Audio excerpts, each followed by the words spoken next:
Allah itu memberikan seseorang dengan kelebihan yang berbeda-beda. Ada seseorang dia itu diberi kelebihan tampan, tapi dengan berjalannya waktu, berjalannya tahun, semakin tambah umur, tampan itu hilang, gantengnya hilang. Begitu juga cantik, ada perempuan dikasih cantik. Dengan berjalannya waktu, umur 60, 70, hilang cantiknya. Giginya kurang, pipinya wis keriput, rambutnya memutih, akan hilang. Ada orang diberi kelebihan kekuatan, kuatnya luar biasa, tapi ketika tua, sudah umur 50, 60, gak kuat. Bahkan bawa dirinya sendiri pun gak kuat. Kayak pegulat-pegulat, kuat-kuat itu, petinju-petinju, kuat-kuat. Tapi ketika tua, lemah, hilang. Ada orang diberikan kelebihan jadi orang yang memiliki pengikut yang banyak, anak buahnya banyak, ajudannya banyak. Berjalannya waktu, suatu saat dia akan meninggal dan ajudannya, anak buahnya pasti nyari tuan lain, nyari bos lain. Orang punya harta melimpah, kaya, luar biasa. Ada yang dikasih kelebihan, hartanya melimpah. Kalau dia meninggal, ya wis.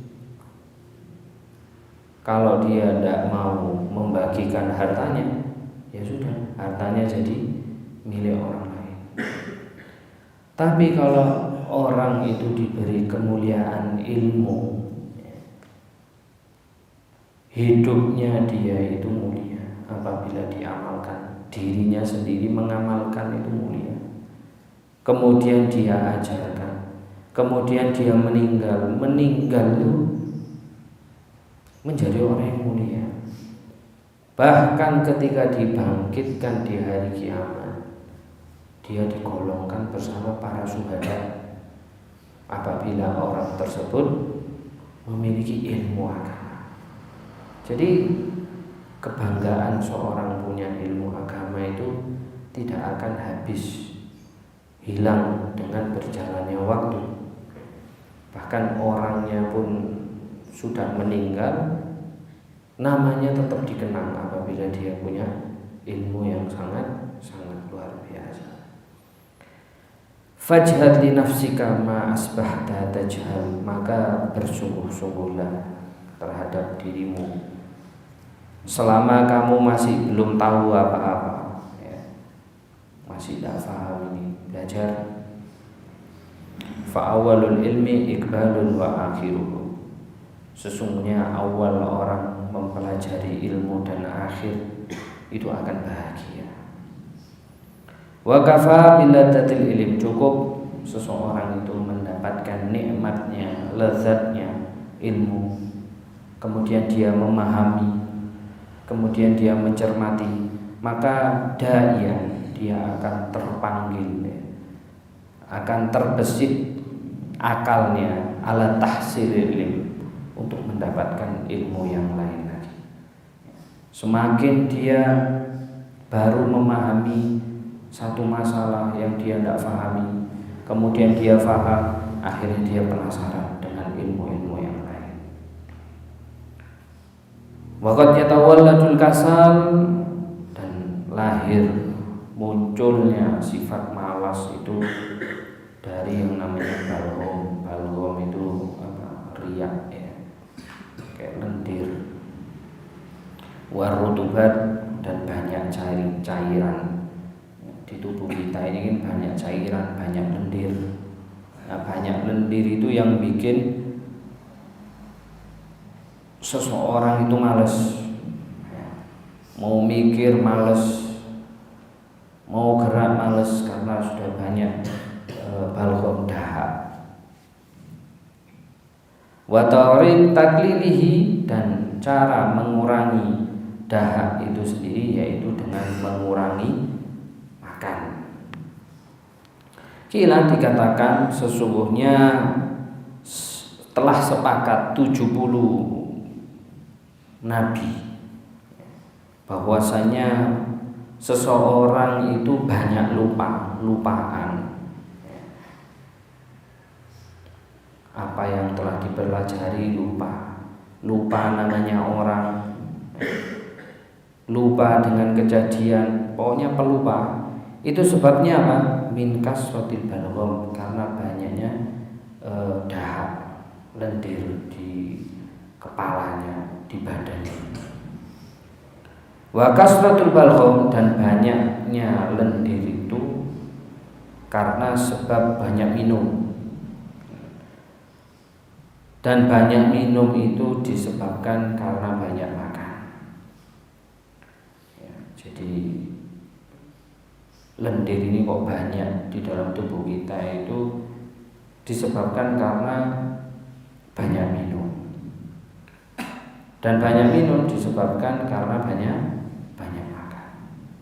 Kemudian beliau memberikan cara bagaimana sih menghilangkan balgham ini, riak ini, dahak di dalam tubuh kita. Wal khubzul yabis, roti kering, ya, roti yang kering itu bisa menghilangkan yang namanya dahak. Roti kering, ya, tapi harus dibarengi kopi. Ya.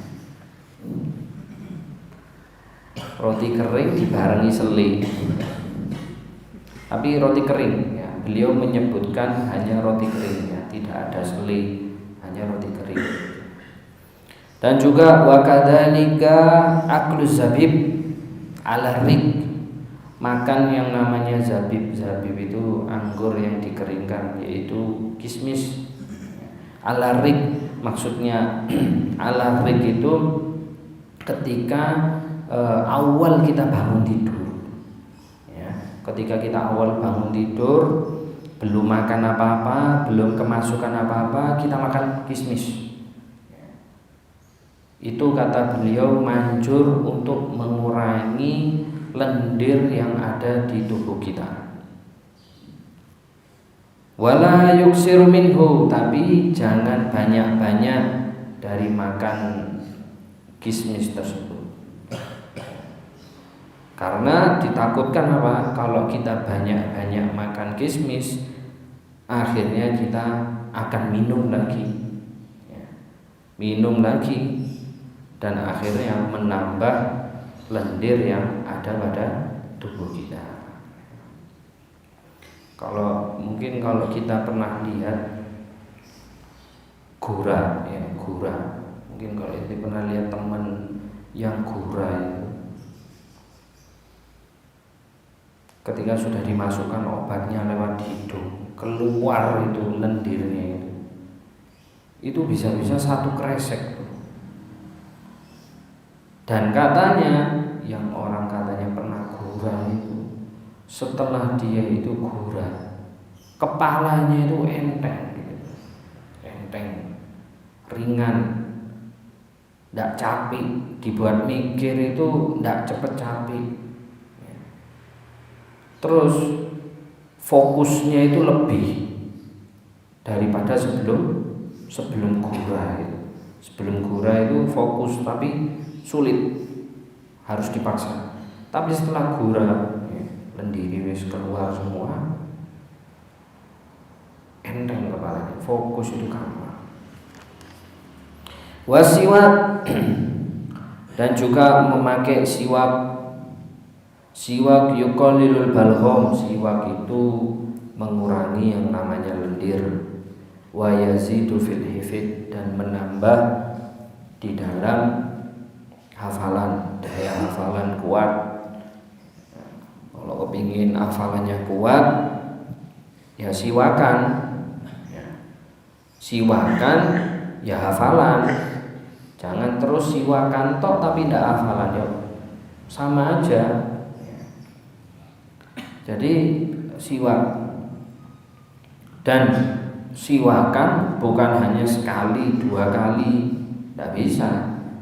Harus istiqomah, setiap hari siwakan. Tidak bisa kita hanya pakai siwak sekali, 2 kali ingin mendapatkan hasil, tidak bisa. Kepingin hasil ya butuh proses. Harus istiqomah dulu, tidak putus dari siwakan. Setiap mau taklim, setiap mau sholat, siwakan terus. Insya Allah ya, dengan niat ittiba, ngikuti Rasulullah, hafalan semakin kuat, lendir yang ada di tubuh ini hilang. Wal fasoha, orang yang siwakan itu bikin fasih. Fa innahu sunnatun saniyah, dan sesungguhnya siwak itu adalah sunnah, ajaran Nabi besar Muhammad SAW. Siwak yazidu fis sawab, menambah pahala orang yang sholat. Orang sholat pakai siwak sama orang yang sholat tidak pakai siwak, pahalanya berkali lipat orang yang sholat dengan siwak. Pahalanya itu dilipat gandakan. Wa qira'ah Quran, baca Al-Quran ketika hizib pakai siwak, pahalanya dilipat gandakan oleh Allah Subhanahu wa taala. Dan di dalam kitab takrirat banyak, di dalam fadilahnya siwakan itu banyak, termasuk fadilahnya, keutamaan siwak, memudahkan lisan mengucapkan kalimat tauhid ketika sakaratul maut. Itu kemuliaannya, dan banyak lagi kemuliaan daripada seseorang yang memakai siwak. Wa kadzalika alqai, begitu juga muntah. Muntah itu mengurangi yang namanya lendir dan warutubat, cairan yang ada di dalam tubuh kita. Wa tariq taklil akal, dan cara mengurangi makan itu harus ta'ammul. Kita ini harus merenung di dalam manfaatnya. Orang yang kalau sedikit makan itu apa manfaatnya? Fahiyya, apa manfaatnya? As-sehat, sehat walafiat. Sehat walafiat. Makan ini sumber, kalau orang makan tidak terkontrol, makan sembarangan, itu sumber penyakit. Penyakit itu ada ya karena seseorang tidak jaga makan sembarangan, makan banyak, akhirnya penyakit. Orang sakit gula ya karena kebanyakan yang manis-manis. Jadi makanan ini mengaruh di dalam kesehatan tubuh kita. Wal iffah, wibawa. Orang makannya banyak, dilihat tuh tidak enak pasti. Waduh, makannya wakil. Orang itu mau makan di pinggirnya sungkan, kalah saing. Pandangannya orang pasti tidak enak apabila melihat orang yang makannya banyak. Wal ithar, kalau kita makan sedikit berarti kita ithar. Ithar itu apa? Mendahulukan orang lain. Makan sedikit ngambil lauknya sedikit, sisanya dikasihkan temennya. Wah, Isa pahala, dapat pahala. Jadi hati-hati di dalam urusan makan. Kata Imam Ma'ruf Al-Qurhi, ya, kalau kita baca Risalah Kusyairiyah, Ma'ruf Al-Qurhi ini beliau salah seorang tokoh tasawuf. Kalau kita tahu Imam Sirri As-Sakoti, lah itu muridnya.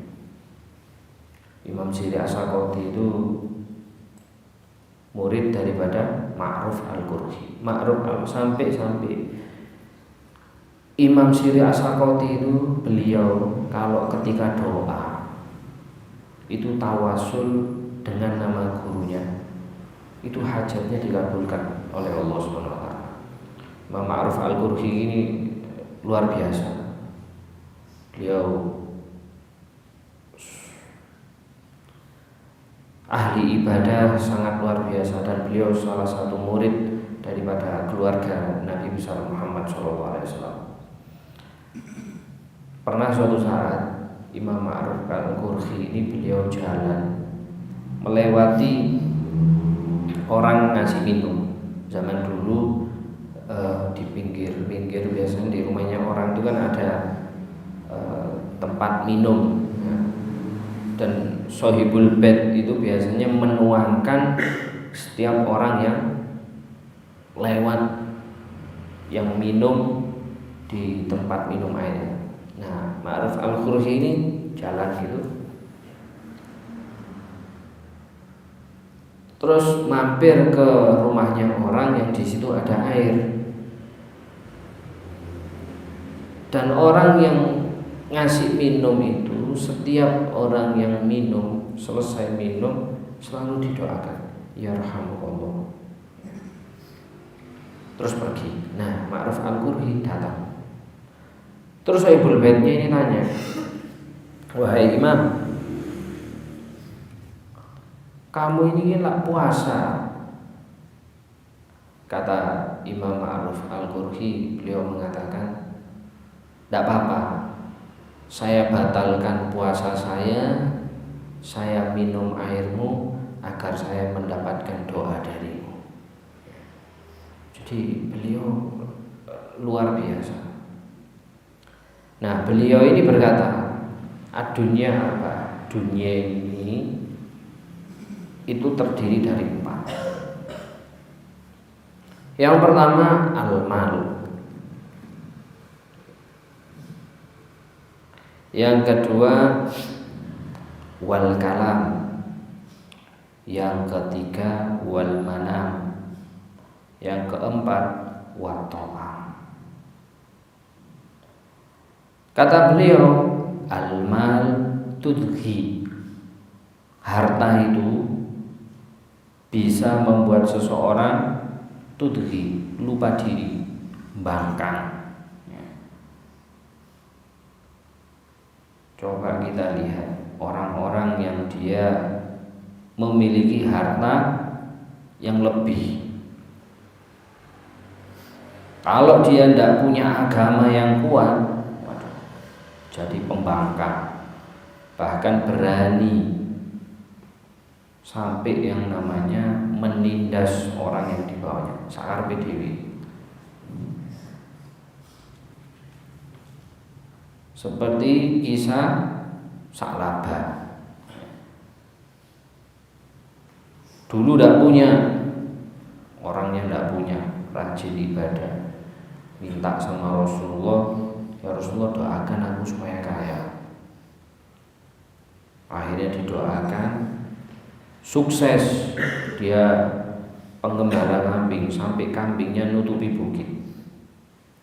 Sholatnya mulai ditinggal, sampai akhirnya Rasulullah menyuruh sahabat untuk meminta zakat.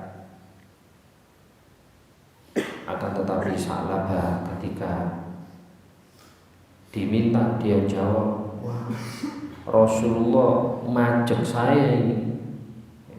Padahal yang mendoakan kaya adalah Rasulullah. Yang mendoakan kaya adalah Rasulullah. Lupa diri. Akhirnya nyesel, tidak diterima zakatnya. Sayyidina Abu Bakar pun dia menyodorkan harta zakat. Sayyidina Abu Bakar tidak berani. Sayyidina Umar jadi khalifah, Sa'labah mau memberikan harta untuk zakat, tidak diterima karena orang yang terbaik dari saya tidak menerima, apalagi saya. Sampai akhirnya meninggal suul khotimah. Harta bisa membuat yudhi. Orang itu lupa diri, congkak. Kemudian wal kalam yulhi.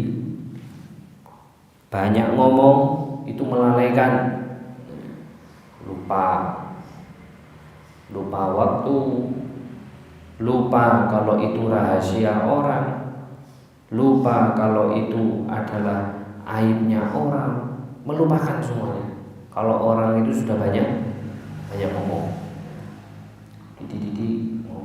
ngomong. Orang kalau sudah banyak ngomong, mau tidak mau dia harus nyari pembahasan. Kalau sudah pembahasan tidak ada, ya sudah, dagingnya manusia ini yang jadi lauk, bahas ini bahas itu, yulhi, melupakan. Kemudian wal manam, tidur. Wal manam yunsa, melupakan. Turut tok, tidur tok, waktunya dibuat tidur tok, sampai melupakan apa kewajibannya, apa cita-citanya, hidupnya tidur tok. Yang terakhir at-ta'am, kata beliau, wa ta'am yusqa, penyakit, banyak makan, banyak minum, apalagi zaman sekarang. Kalau tidak hati-hati ataupun makan banyak, penyakit tok. Hati-hati. Sayyidina Ali bin Abi Thalib beliau mengatakan, sehatul jasad fi qillati ta'am. Orang kalau ingin sehat itu kurangi makan secukupnya, tidak usah banyak-banyak. Yang penting laparnya hilang, wis cukup.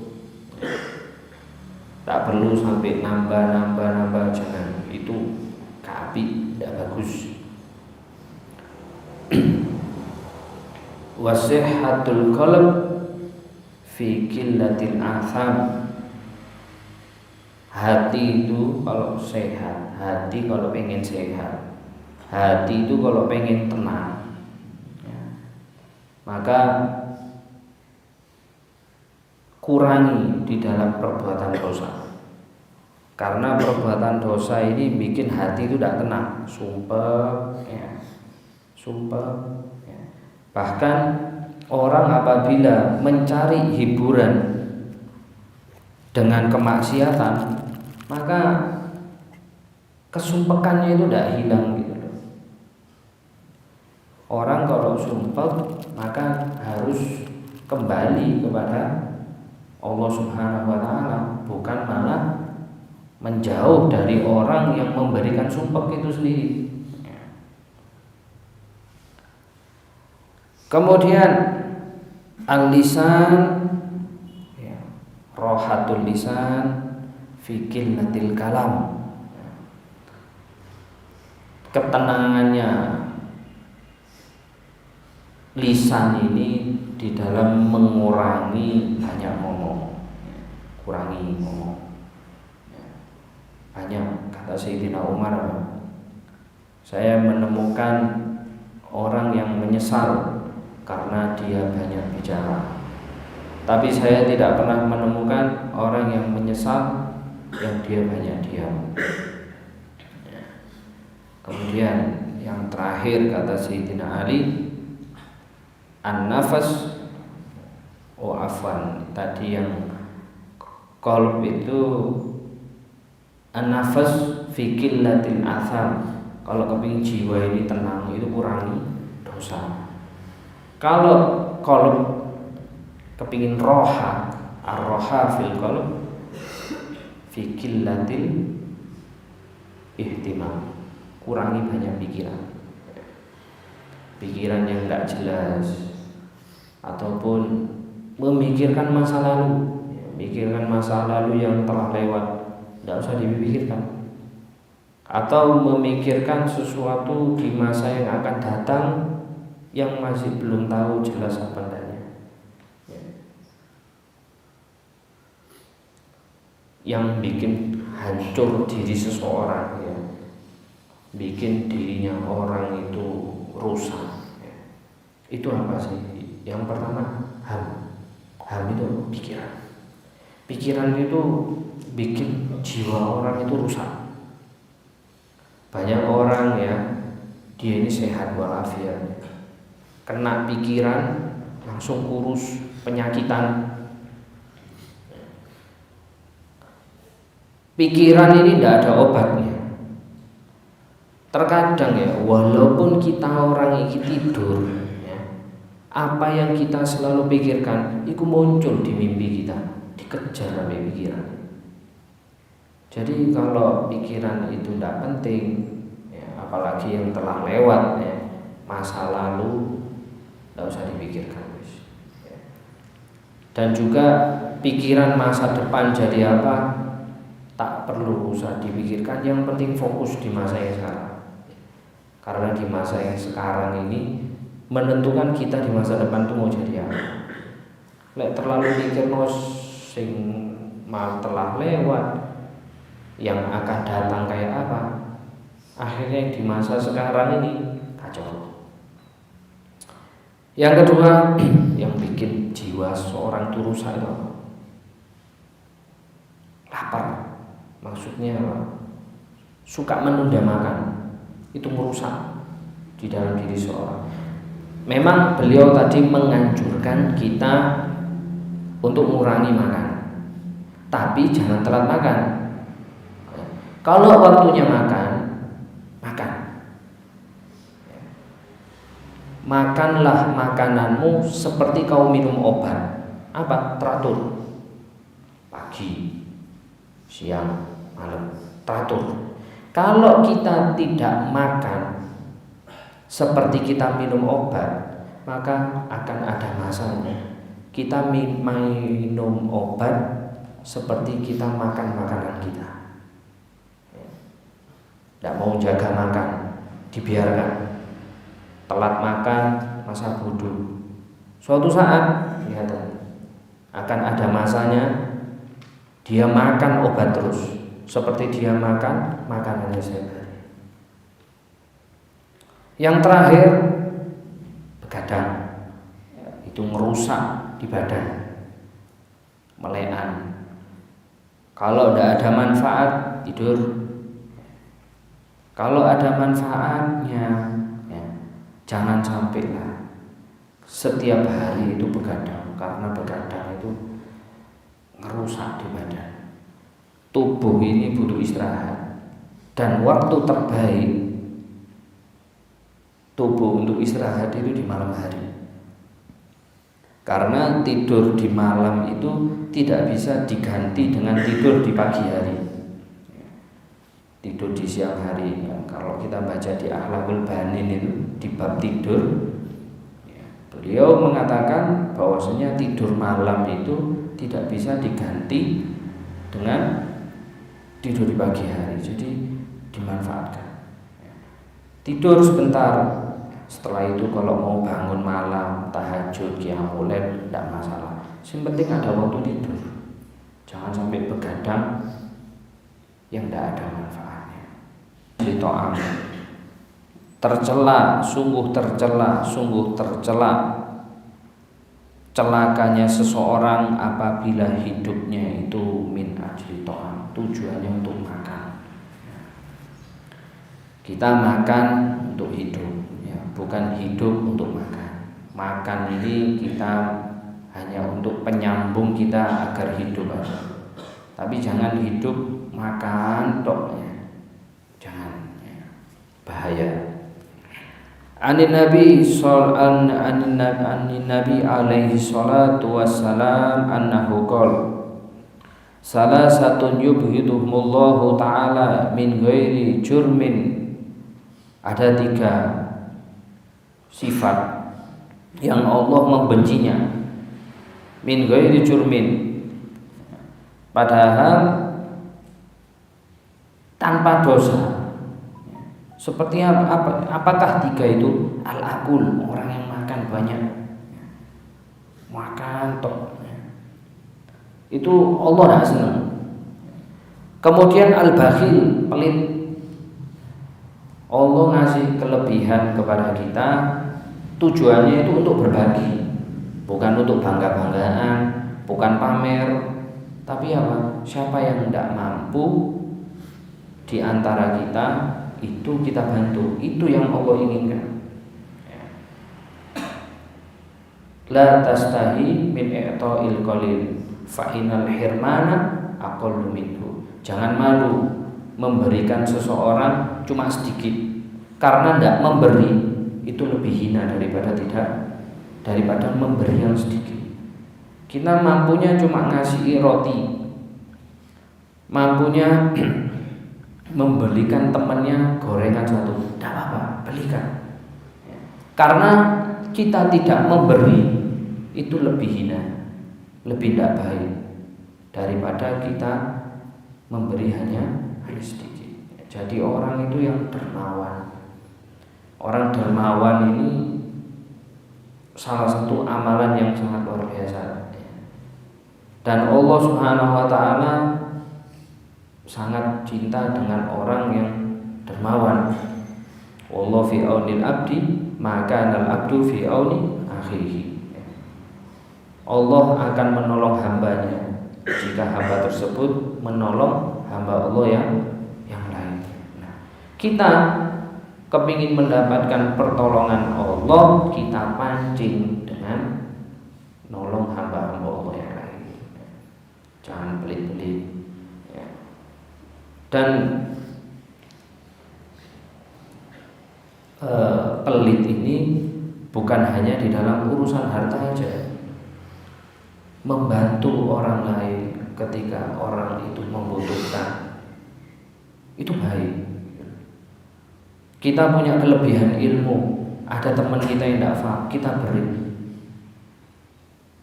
itu bagus. Itu sudah dikatakan dermawan. Jadi dermawan itu bukan hanya di harta, tapi apa kelebihan kita berikan kepada orang lain. Kalau kata Imam Jalaluddin Arumi, kalau kita memiliki kelebihan harta, berikan sedikit harta. Tapi kalau kita punya harta sedikit, berikan sedikit hatimu. Baik sama orang. Temannya butuh bantuan, tolong.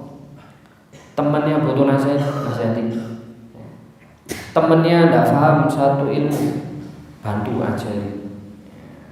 Jadi menolong itu, dermawan itu tidak hanya di dalam urusan harta saja.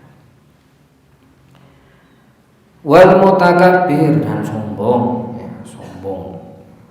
Wa ta'ammul fi madar kasratil akal wa hiya al amrad wa kalalatut tab'i kila al batnatu tudhibul fitnah. Sesungguhnya renungkanlah, kata beliau, cara mengurangi makan, karena sesungguhnya banyak makan itu sangat-sangat bahaya. Karena orang yang banyak makan itu mudah terserang penyakit. Wa kalalatut tab'i, termasuk mengakibatkan otaknya itu bebel. Ilmu sulit masuk karena yang dipikirannya makan. Dan ada yang mengatakan bahwasanya perut yang penuh itu, perut yang kekenyangan itu dapat menghilangkan kepintaran, al-fatonah. Cerdas itu hilang kalau perut itu kebanyakan isinya. Jadi ya, kurangi yang namanya makan, karena kita sadar sendiri ya, kalau sudah kenyang ibadah itu males, ibadah males, mau belajar males, hafalan males, gerak males. Kalau sudah kenyang, usahakan makan secukupnya, ya, makan secukupnya. Wallahu a'lam bishawab. Rabbana